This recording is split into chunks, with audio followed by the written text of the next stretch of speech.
Hi guys! Kyla here and welcome back to my channel. So for today's phone review guys is another flagship phone. So pag narinig nating flagship, alam na natin kagad na itong phone na to ay napakaganda ang specs at sulit na sulit bilhin. So ano nga ba tong flagship phone na pag-uusapan natin for today's video? Well, for today's video guys, we will be doing an unboxing and also a phone review of Vivo V40. So wag na natin patagalin guys, let us start the video.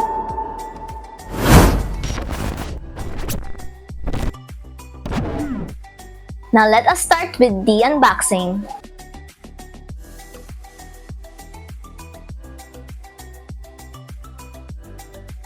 As we open the box, we will see here the Vivo V40.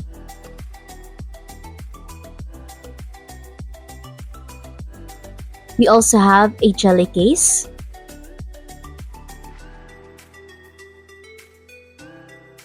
the manuals,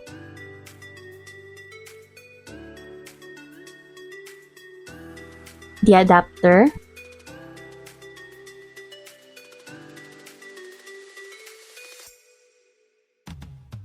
and the Type-C cable.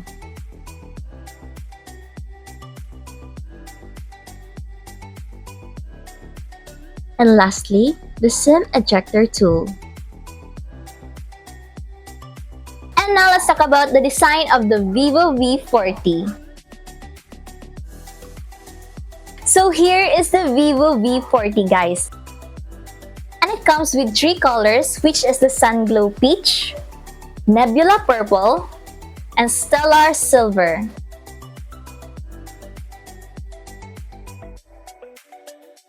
So itong hawak ko na Vivo V40 guys is in the color Sun Glow Peach, which has depth and dynamic textures from magnetic ink, which keeps you trendy and youthful. So dito banda sa kanyang camera design guys, it has a Gemini ring design. And it has a thickness of 7.58 millimeters. At para sa kanyang bigat guys, it only weighs about 190 grams.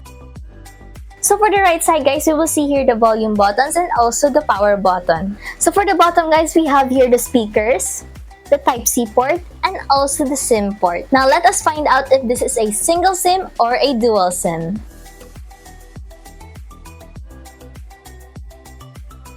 And as you can see here guys, this is a dual SIM. Now let us talk about the display of the Vivo V40. So for its display guys, it has a 1500 ultra clear sunlight display, which delivers a 60.7% higher local peak brightness, giving you a comfortable and healthy viewing experience with stunning image quality. At para sa kanyang screen display guys, it has a 6.78 AMOLED screen display. And I really love na AMOLED display ang meron dito sa Vivo V40 kasi kapag AMOLED display ang meron sa inyong phone, it will give you a greater range of color options resulting to a more vibrant images. And for its display guys, it also has a 3D curved display na kung saan it will give you a more wider and better viewing experience. Vivo V40 also has a 120Hz refresh rate. So kapag 120Hz refresh rate guys, asahan nyo na guys na napaka-smooth ang experience na makukuha nyo dito sa Vivo V40. From the swiping, from gaming, everything napaka-smooth ito guys. Thanks to its 120Hz refresh rate. Tingnan nyo naman guys, napaka-smooth oh. Ang bilis. At dito sa screen refresh rate guys, we have many different options to choose from. Katulad na lamang ng Smart Switch, Standard, and High. At dito sa High guys, we have the 120Hz refresh rate, which gives you a more smoother and more redefined dynamic display. Vivo V40 also has a 2800 by 1260 HDR 10 Plus display resolution. And we also have here the visual enhancement na kung saan it optimizes the color and contrast of some pictures for a more vivid display.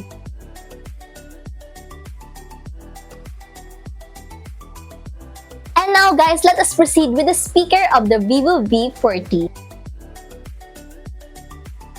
So for the speaker of the Vivo V40 guys, we have a dual speakers.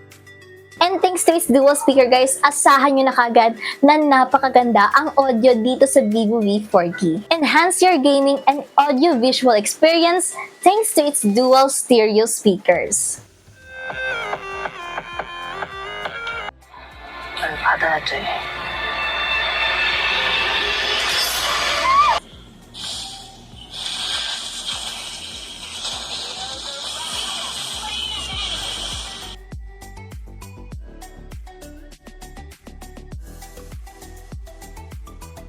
So for its processor guys, it has a Qualcomm Snapdragon 7 Gen 3, which gives you a high performance with low power consumption that is smooth and powerful. And personally guys, I really love Snapdragon compared to other processors.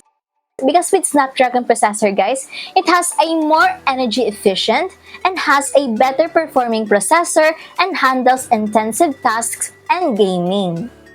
Snapdragon processor also supports more advanced graphics and AI capabilities. So let's just say na kapag mayroon tayong Snapdragon sa inyong phone, it has a better processing performance. Lalong-lalo na when it comes to gaming. So for storage guys, we have two different storage, which is the 12GB RAM with 256GB of ROM and also the 12GB RAM with 512GB of ROM. So if you're planning to buy the Vivo V40 guys and you're looking for a large capacity storage, I recommend that you go with the 12GB RAM with 512GB of ROM. Lalong-lalo na if you like taking pictures and videos. And also guys, itong 12GB of RAM niya guys, it can also extend up to another 12GB, which keeps everything smooth so you can run up to 40 apps in the background. And when you choose the 12GB of RAM with 512GB of ROM, you can store 93,000 HD photos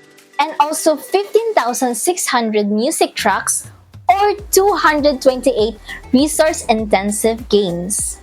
At dito sa Vivo V40 guys, we also have a 50-month smooth experience. Vivo V40 also has a ultra-large vapor compression smart cooling system. And this ultra vapor compression smart cooling system, it maintains stable and smooth performance with effective phone cooling. So to cut it short, thanks to the Vivo V40 ultra-large vapor compression smart cooling system, makakatulong ito sa phone mo para hindi ka agad-agad na mag-init or overheat itong Vivo V40. At yun na nga guys, katulad ng sinabi ko kanina, it will help your phone maintain stability and also a smooth performance. And now let's talk about the IP of the Vivo V40. So again, if you watch any of my videos, you probably know by now what is IP. But again, to give a short recap, IP stands for Ingress Protection. At dito sa Vivo V40 guys, we have an IP68 and IP69 dust and water resistance, ensuring reliability in a rain shower or accidental falling into water. So, even that was fine.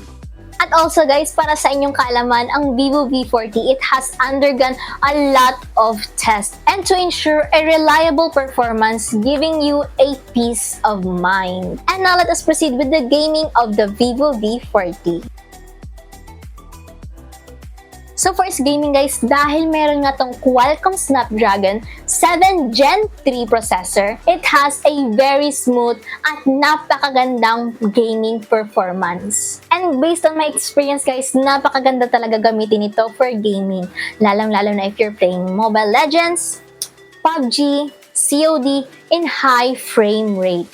Napakaganda pa rin ito kahit ilagay nyo pa sa pinakataas na settings pa yan. Napaka-goods pa rin ang Vivo V40. And now for the battery of the Vivo V40. So for its battery guys, it has a 5,500 mAh Blue Volt battery, which has a super capacity and long battery life packed into a small sleek design. And also it has a 80 watts flash charge. And now let us talk about the camera of the Vivo V40. So for its camera guys, napakaganda nito, lalong-lalo na dahil nakipag-pair sila sa ZEISS. ZEISS. I don't know how to spell it. I don't know how to pronounce it. Pero tingnan natin, i-search natin anong pagkakaano nitong ZEISS na to. So, pakinggan natin. ZEISS. ZEISS. Again. So to give you a short background guys, Carl Zeiss AG, branded as ZEISS, is a manufacturing company. It is one of the world's leading manufacturers of eyeglasses. So ano nga ba ang contribution ni ZEISS dito sa Vivo V40? Well, it enhances the visible light transmission rate, improves image quality, and accurately reproduces the color of objects. So lahat ng camera dito sa Vivo V40 guys, it is all a ZEISS camera. It has a 50MP ZEISS OIS main camera, which has a 2.8 times light intake, and it also reduces the blurriness in your images. So kanina mayroon ako na-mention na OIS. So to give you more knowledge, OIS stands for Optical Image Stabilization. Na kung saan itong OIS guys, kapag mayroong OIS sa inyong phone, asahan nyo na kahit malikot pa kayo mag-take ng videos or pictures, asahan nyo na maging stable pa rin ang kanyang outcome. So continuing with the camera guys, it also has a 50MP ZEISS ultra-wide angle camera and also a 50MP ZEISS group selfie camera. At syempre hindi mawawala ang aura light. So what is this aura light? So itong aura light guys, ito yung makikita nyong bilog dyan sa kanyang camera. So dito guys, ipapakita ko sa inyo paano natin gamitin ang aura light. So excuse nyo lang ang background guys. So dito, just go here. At yan, may makikita tayong flash auto, flash on, and aura light always. So dito, i-click natin yung aura light. So ito guys, nakikita nyo, diba? Nag-ilaw na siya. So yan, you can also adjust it to a more cooler tone or a more hotter tone. So nakikita nyo, diba? Nag-iiba yung kulay niya. Yan. So that is the aura light guys. And this is very perfect if you need additional lighting guys. And this is not only applicable for your photos but also for videos as well. So punta tayo sa video at dito yan makikita dyan. So again, you can also adjust it to a more cooler and a more hotter tone.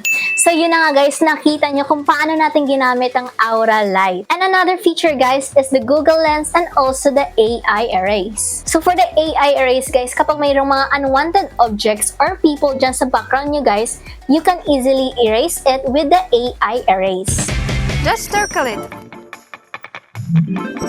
AI erase. So dito sa Google Lens guys, you can search any similar pictures with the photo that you have taken. So for its video recording resolution guys, napakaganda nito kasi you can take videos from 720p to 1080p and up to 4K resolution. So para mas magkaroon kayo ng idea about its camera guys, I will show you a few pictures and also a video that I took using the Vivo V40.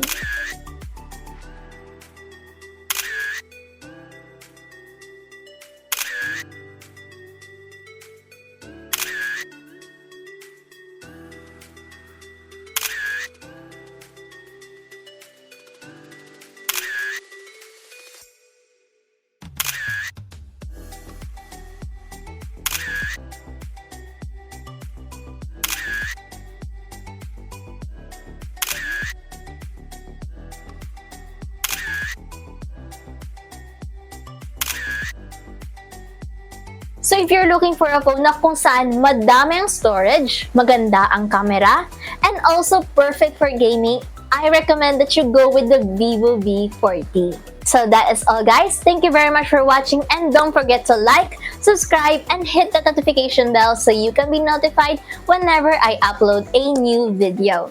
So that is all guys. See you on the next unboxing and phone review.